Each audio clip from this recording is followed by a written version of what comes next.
अध्याय 4 श्लोक 33 में भगवान कृष्ण अर्जुन से कहते हैं कि हे परंतप, द्रव्य यज्ञ से, यज्ञ में आहुति देने से ज्ञान यज्ञ श्रेष्ठ है। हम यज्ञ में आहुति देते हैं, उससे श्रेष्ठ है ज्ञान यज्ञ।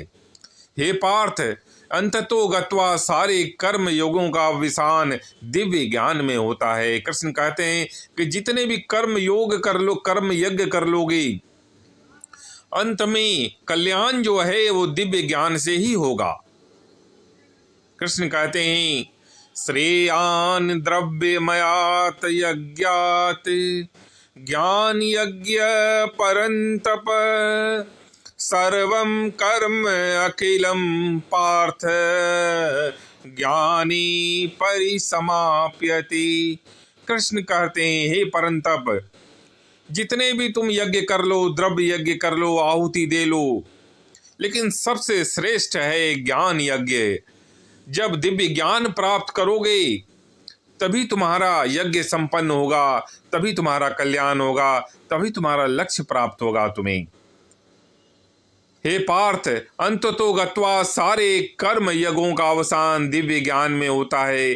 तुम जितने भी कर्म यज्ञ कर लो, लेकिन जब तक दिव्य ज्ञान प्राप्त नहीं करोगे तब तक तुम्हारा यज्ञ संपूर्ण नहीं होगा।